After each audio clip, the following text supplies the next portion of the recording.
A very good morning to all of you. Welcome you all in class 12th economics. So as you already know, we have already completed the chapters. Basically the all the syllabus of the economics. So last few classes we will continuously revise the chapters as well as do some of the numerical questions related to the income determination and multiplier as well as the national income. So we have already do lots of numerical questions related to both the chapter, but still you need some more examples related to the basically the income determination and multiply chapter, because of the more and more test has been done. So you have do same mistakes in every exam, so you have to do more and more practice. So in today's class also we are going to do some numerical questions related to the income determination and the multiplier as well as the national income. So let's get started.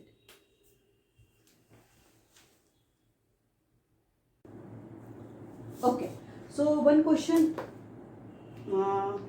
is given in your book macroeconomics Radha Bahuguna.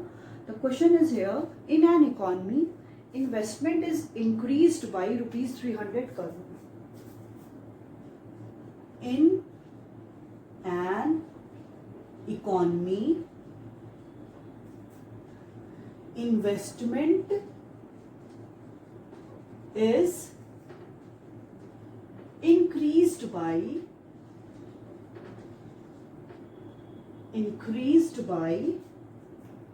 rupees 300 crore if MPC is 2/3. Okay, so calculate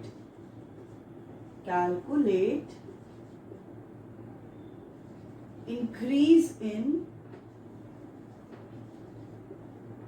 national income. ठीक है, क्या है question आपका? Question already दे रहा है, कह रहा है कि किसी भी इकोनॉमी में क्या होता है, इन्वेस्टमेंट क्या है. इन्वेस्टमेंट क्या हो रहा है? Investment is increased by rupees 300 crore. जो इन्वेस्टमेंट है वो कितना इंक्रीज हो रहा है? 300 करोड़ इंक्रीज हो रहा है.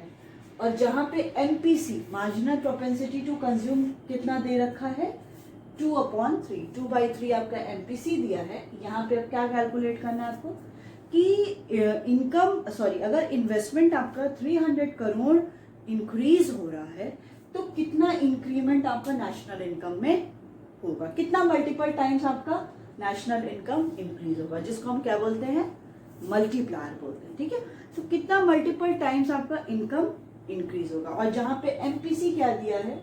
2/3. अब आपके पास सबसे पहले आप ये देखा करिए कि आपके क्वेश्चन में क्या क्या दिया हुआ है. ऑलरेडी गिवन क्या है, यहाँ पे लिखिए गिवन में आपके पास क्या क्या है. आपके पास इन्वेस्टमेंट इज इंक्रीज्ड बाय का क्या मतलब हो गया? यहाँ पे ये क्या दिया है? डेल्टा आई दिया है. डेल्टा आई दिया है आपका रुपीज 300 करोड़. आपके पास और क्या दिया है? एमपीसी दिया है. एमपीसी 2/3 है, इसको चेंज कर लीजिए, कितना आएगा? 0.67 मान लीजिए. ठीक है, 0.67 होगा. इसको डिवाइड करेंगे, क्या आएगा? 3 6 18 0.6666. तो हम लोग इसको क्या कर लेते हैं? 0.67 ले लेते हैं. ठीक है, आपके पास क्वेश्चन में ऑलरेडी गिवन क्या क्या है? आपके पास चेंज इन इन्वेस्टमेंट दिया है और एमपीसी ऑलरेडी गिवन है. अब आप क्या कर सकते हो? आपको यहाँ पे क्या कैलकुलेट करना है? सबसे पहले आपको नेशनल इनकम कैलकुलेट करना है. हमको पता है यहाँ पे हम वो निकाल सकते हैं के मतलब मल्टीप्लायर. मल्टीप्लायर का फॉर्मूला क्या होता है? के इक्वल टू 1/1 माइनस एमपीसी. अगर यहाँ से हमको के की वैल्यू, के की मतलब मल्टीप्लायर की वैल्यू पता चल जाएगी तो हम लोग वो वैल्यू क्या कर सकते हैं? उसको हम लोग उस पर पुट कर सकते हैं, K equal to delta Y upon delta I. K हमें पता है, डेल्टा आई हमें पता है, डेल्टा आई ऑलरेडी गिवन है, डेल्टा वाई हम वहां से कैलकुलेट कर लेंगे।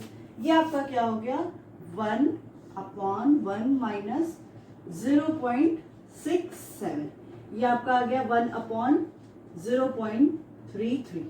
आगे इसको माइनस करेंगे, इसको हटाइए, हम यहाँ पे अगर लगा देते हैं तो ये आपका क्या आ गया 0.3।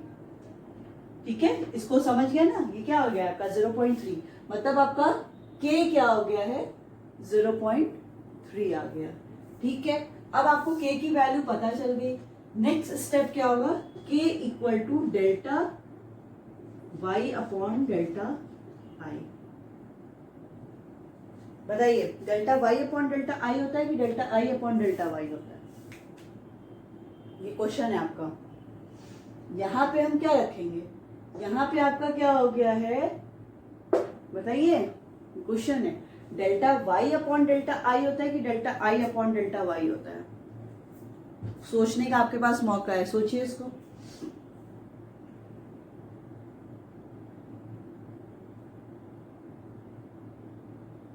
ठीक है, क्या होगा k इक्वल टू आपका delta y upon delta I. k की वैल्यू आपके पास ऑलरेडी गिवन है, क्या है आपका 0.3 equal to delta y, delta I आपके पास क्या है 300, तो डेल्टा y आपके पास क्या हो गया, इसको मल्टीप्लाई करेंगे तो प्लीज 900 आ गया आपका आंसर। यही क्वेश्चन था। क्वेश्चन को आपको सबसे पहले इसको समझना है, समझ के ही इसको करना है। सारी इंफॉर्मेशन आपके पास ऑलरेडी बुक में गिवन है, सारी इंफॉर्मेशन आपको क्वेश्चन में भी गिवन है, बस आपको ये समझना है कि आपके पास क्या इंफॉर्मेशन है। पहले उसको काउंटर करिए, पहले उसको काउंटर करिए कि जो इंफॉर्मेशन आपके पास है, जैसे ही वो आपका काउंटर हो जाएगा, जैसे ही आपको पता चल जाएगा कि ये ऑलरेडी इंफॉर्मेशन गिवन है, बस अब उससे ये कैलकुलेट करिए कि हम यहाँ पे कौन सा फॉर्मूला लगा सकते हैं, बस वो फॉर्मूला लगाइए और आपका आंसर आ गया। यही है एकदम सिंपल सा क्वेश्चन जिसको आपको क्या करना है, कैलकुलेट करना है। ठीक है, ये समझ में आया। इसमें हमने क्या किया कि इकोनॉमी में इन्वेस्टमेंट इंक्रीज हो रहा है 300, एमपीसी 2.3, यहाँ पे increase in national income, income में कितना इंक्रीज हुआ है ये हमें देखना है। ये इंफॉर्मेशन गिवन थी, हम यहाँ से k निकाल लेते हैं, मल्टीप्लायर, k की वैल्यू आ गई, then k equal to delta y upon delta I. ये क्लियर हो गया ना, क्या होता है delta k equal to delta y upon delta I होता है। k की value 0.3, delta y 300, rupees 900 crore, answer आ गया। ये आपका ये क्वेश्चन हो गया, 3 मार्क्स का क्वेश्चन में 3 मार्क्स आपको यहाँ पे मिल जाएगा। ठीक है, अब कुछ और क्वेश्चंस करते हैं यहाँ पे। अरे इसको नहीं रब करते इन इकोनॉमी, क्योंकि सब कुछ जो भी हो रहा है वो सब इकोनॉमी में ही हो रहा है, इकोनॉमी के बाहर नहीं हो रहा है। ठीक है, so we have to do all the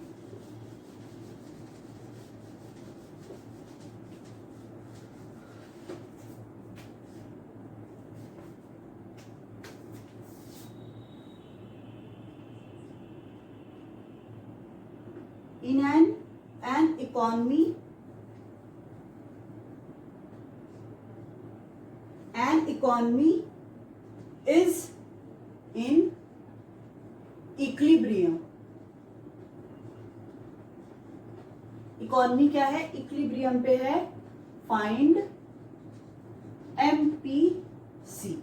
आपको यहाँ पे क्या फाइंड आउट करना है, एमपीसी क्या है, तो 2 वैल्यू ले लीजिए। यहाँ पे आपको autonomous consumption expenditure, autonomous consumption expenditure को हम कैसे डिनोट करते हैं, सी से ना, बताइए किससे डिनोट करते हैं, सी बार से करते हैं। ऑटोनॉमस कंजप्शन आपका यहाँ पे कितना दिया हुआ है 100, इन्वेस्टमेंट आई आपका दिया हुआ है 100 और वाई दिया है 2000।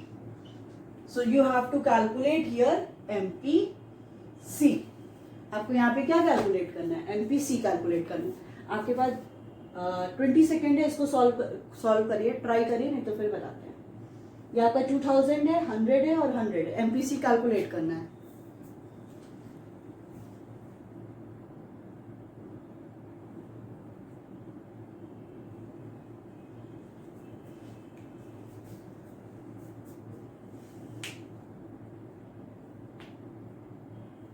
सिंपल सा फॉर्मूला हम क्या लगाएंगे, देखिए हर जगह फॉर्मूला बेसिकली मल्टीप्लायर को यूज करेंगे। मल्टीप्लायर करेंगे तो क्या वही फॉर्मूला यूज होगा, या तो K equal to 1/1 minus MPC, या तो K equal to delta Y upon delta आई।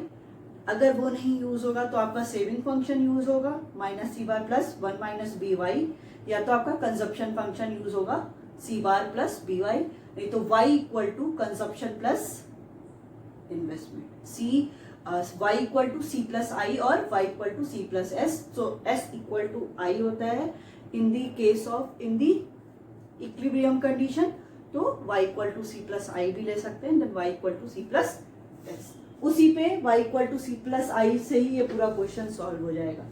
कैसे सॉल्व होगा देखते हैं। y equal to C plus I, ठीक है, इसमें कोई कंफ्यूजन नहीं है। इनकम किसके इक्वल होता है, कंजप्शन और सेविंग के। हमारे पास घर में पैसा आएगा तो हम क्या करेंगे, या तो हम कंज्यूम करेंगे या तो हम सेविंग कर सकते हैं, ठीक है। और सेविंग किसके इक्वल होता है, in the case of equilibrium की कंडीशन पे सेविंग इन्वेस्टमेंट के इक्वल होता है, then y equal to C plus I, right. अब यहाँ पे आप y लिखिए, c consumption function equal to क्या होता है, c bar plus B Y, right. तो यहाँ पे आप लिखिए c बार प्लस आई, ठीक है। यहाँ पे आप y की वैल्यू रखिए, बस वैल्यूज पुट करते जाइए। y यहाँ पे क्या है 2000, c ये क्या है ऑटोनॉमस कंजप्शन 100, b आपको दिया नहीं हुआ है, y यहाँ पे कितना है 2000, i क्या है 100, 2000 इक्वल टू 100 प्लस करिए 200, 2000 इसको मल्टीप्लाई करेंगे b, इसको इधर ले आइए 2000 माइनस 200 b, ये माइनस करेंगे तो 1800 b, then b, then b equal to 0.9 आ गया। अब इसमें तो आपको रुपीज और वो नहीं लगाना ना करोड़, क्योंकि एमपीसी है, ठीक है। समझ में आ गया, एकदम सिंपल सा क्वेश्चन था, कुछ नहीं था, बस आपको थोड़ा सा समझते जाना है। सॉरी यहाँ पे ये नहीं लगेगा क्योंकि ऑलरेडी, ठीक है, बस आपको सिंपल इसको समझते जाना है। क्वेश्चन समझिए, वैल्यू पुट करिए, आंसर आ जाएगा b इक्वल टू 0.9। अगर यहीं पे क्वेश्चन पे आपको बस पूछ देता है एमपीएस कैलकुलेट करिए, सिंपल सा तरीका है। क्या करेंगे, या तो आप उसको सेविंग फंक्शन से भी कर सकते हैं माइनस सी बार करके, या तो आप इसी से कैलकुलेट करिए, b निकाल लीजिए और इधर से MPC plus MPS equal to 1, MPC आपका 0.9 1 हो गया, देन एमपीएस इक्वल टू 0.1। बस क्वेश्चन आपको कंफ्यूज करेगा और आपको कंफ्यूज नहीं होना है, ठीक है। ऐसी क्वेश्चन हो जाएगा। एक और न्यूमेरिकल क्वेश्चन कर ले, और करते हैं। जितना प्रैक्टिस करेंगे उतना ज्यादा चीजें क्लियर होती जाएंगी, नहीं प्रैक्टिस करेंगे तो कुछ समझ में नहीं आएगा।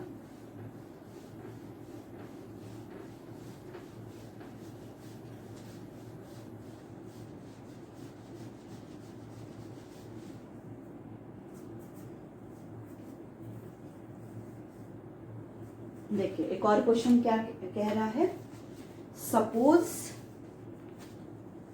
MPC is 0.8,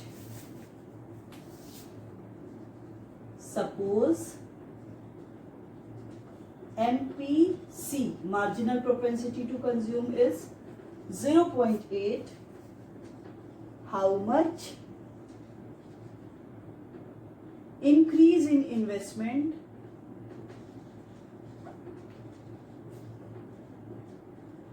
how much increase in investment is required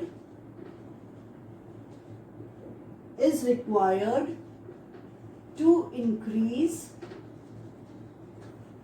national income by rupees 2000 crore. Calculate. ठीक है, एकदम सिंपल सा क्वेश्चन है. अभी थोड़ी देर पहले ऐसा ही क्वेश्चन किया था हम लोगों ने. इसमें क्या कह रहा है? इसमें ये कह रहा है कि आपके पास एमपीसी कितना दिया हुआ है. एमपीसी आपको दिया है 0.8.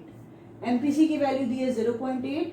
फिर इसमें कह रहा है how much increase in investment. Increase in investment means delta I, कि कितना इन्वेस्टमेंट में इंक्रीज हुआ is required to increase income by 2000. मतलब कितना हम इन्वेस्टमेंट में इंक्रीज करेंगे कि हमारा नेशनल इनकम 2000 करोड़ इंक्रीज करेगा. कितना इन्वेस्टमेंट में इंक्रीज हुआ, यही आपको कैलकुलेट करना है कि कितना इंक्रीज इन्वेस्टमेंट में हुआ कि उसके मल्टीपल टाइम्स आपका इनकम भी इंक्रीज हुआ है. अब क्वेश्चन में देखिए सॉल्यूशन. उसमें देखिए गिवन है आपके पास क्या क्या है. MPC is 0.8, right. आपके पास और क्या दिया है? इंक्रीज नेशनल इनकम मतलब डेल्टा वाई दिया है rupees 2000 crore. And you have to calculate here delta I. आपको यहाँ पे क्या कैलकुलेट करना है? Delta I calculate. अगर हम लोग सेम अगर हम लोग के की वैल्यू फाइंड आउट कर लें, के की वैल्यू फाइंड आउट कर लेंगे तो K equal to delta Y upon delta I में रख के हम लोग डेल्टा आई फाइंड आउट कर लेंगे. तो हम यहाँ पे क्या लेते हैं? पहले के इक्वल टू 1/1 माइनस एमपीसी. तो आपका 1/1 माइनस एमपीसी क्या है? 0.8 इक्वल हो जाएगा 0.2. के आपका क्या आ गया? 5. देन के इक्वल टू 5 आ गया. नेक्स्ट आप क्या करोगे? K equal to delta Y upon delta I. Delta K की वैल्यू यहाँ पे 5 है. वाई आप लोग क्वेश्चन ऐसे मत करिएगा, मेरे पास स्पेस नहीं है उसमें ऐसे करिए, ऐसे करते जाएगा. ठीक है ना, नीचे नीचे करते जाएगा. तो यहाँ पे 5 हो गया. डेल्टा वाई आपके पास क्या दिया हुआ है? डेल्टा आई क्या हो गया? डेल्टा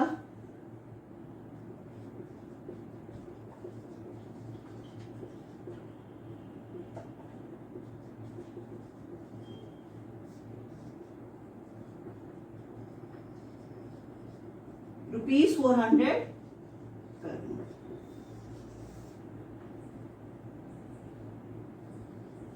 बस क्वेश्चन हो गया.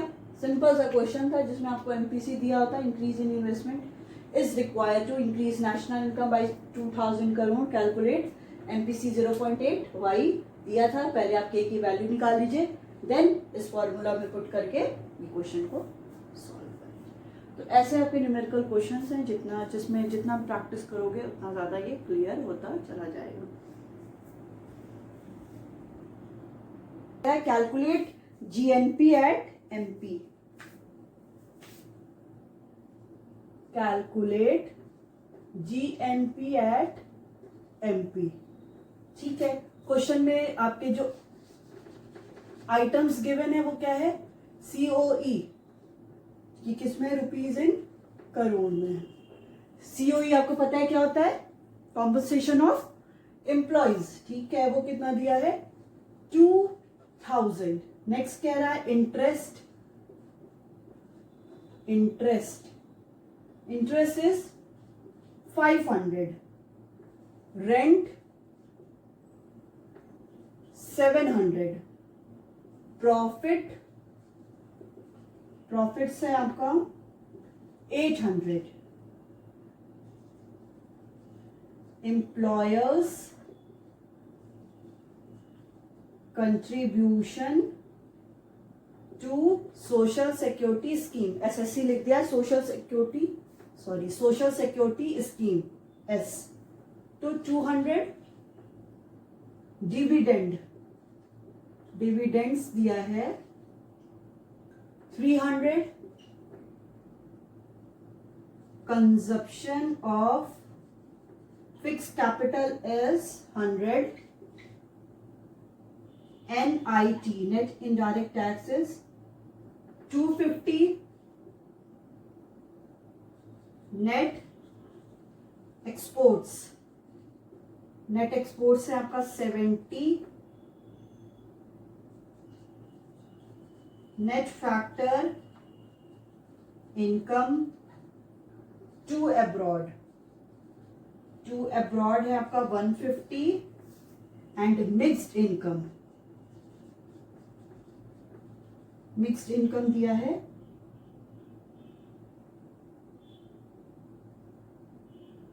1500. ठीक है, ये दिया आपका 1500. यहां पे आपको क्या कैलकुलेट करना है? GNP at MP. आपके पास 1 मिनट का टाइम है, करिए इसको. एकदम सिंपल सा क्वेश्चन, आपके पास सब कुछ दिया हुआ है. जीएनपी एट एमपी आपको कैलकुलेट करना है. करिए कैलकुलेट एक बार.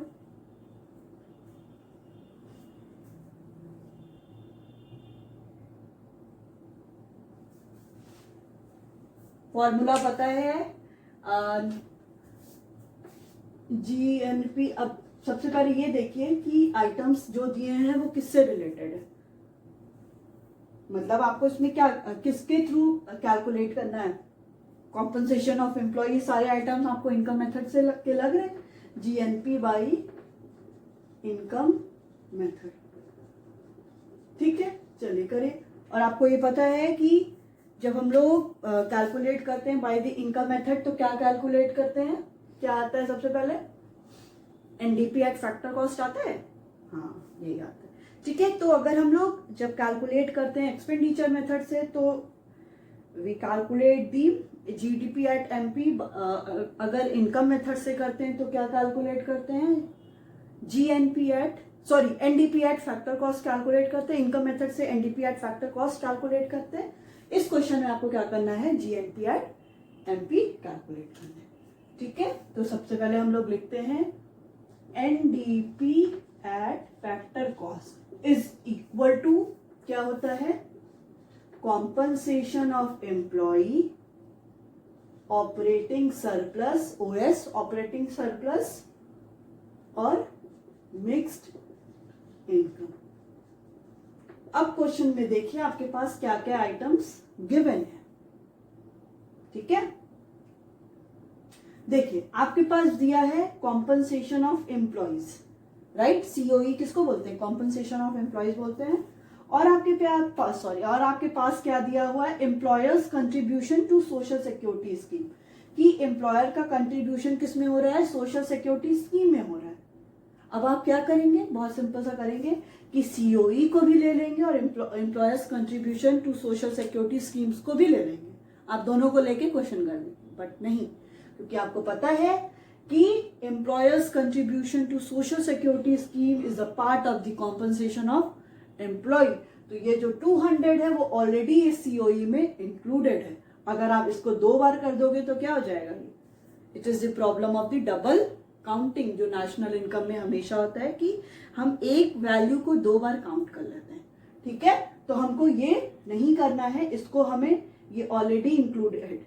अगर ये क्वेश्चन में कॉम्पनसेशन ऑफ एम्प्लॉय नहीं दिया है, एम्प्लॉयर कंट्रीब्यूशन दिया है, वेजेस इन काइंड दिया है, ये सब दिया है, या वेजेस इन कैश दिया है, तब आप उन तीनों आइटम्स को क्या करोगे? सम अप करोगे and then you get the value of compensation of employ. But already आपके पास कॉम्पनसेशन ऑफ एम्प्लॉय दिया है तो आपको ये चाहे जितनी भी वैल्यू दी हो आपको उससे मतलब नहीं है. सेम उसी के साथ होता है आपका ऑपरेटिंग सरप्लस के साथ. ऑपरेटिंग सरप्लस में अगर आपके पास एक सीधे दे दिया हो ऑपरेटिंग सरप्लस इक्वल टू 5000, ये एग्जांपल है, ऑपरेटिंग सरप्लस 5000 दे दिया और आपके साथ उसी क्वेश्चन में इंटरेस्ट भी दिया हो, रेंट भी दिया हो, प्रॉफिट भी दिया हो, तो आपको इन सारे से कोई मतलब नहीं है. आप सीधे क्या है यही 5000 इस क्वेश्चन में ले लोगे और कोई मतलब नहीं है. चाहे जितने भी पार्ट दे दिए हो, कॉर्पोरेशन टैक्स दे दिया हो, कोई टैक्स कुछ भी दे दिया हो, तो आपको इन सारे से कोई मतलब नहीं है. बस आपको इससे मतलब है, आप सीधे ये वैल्यू रख दोगे.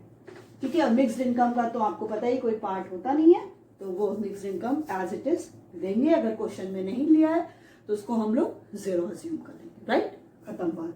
अब हम क्या करते हैं, कॉम्पनसेशन ऑफ एम्प्लॉय कितना दिया है, 2000। अब इस क्वेश्चन में आपको ऑपरेटिंग सरप्लस दिख रहा है, दिख रहा है, नहीं दिख रहा है। अब ऑपरेटिंग सरप्लस के पार्ट क्या क्या होते हैं, rent, royalty,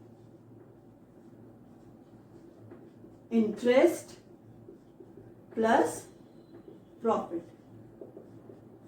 right, then mixed income.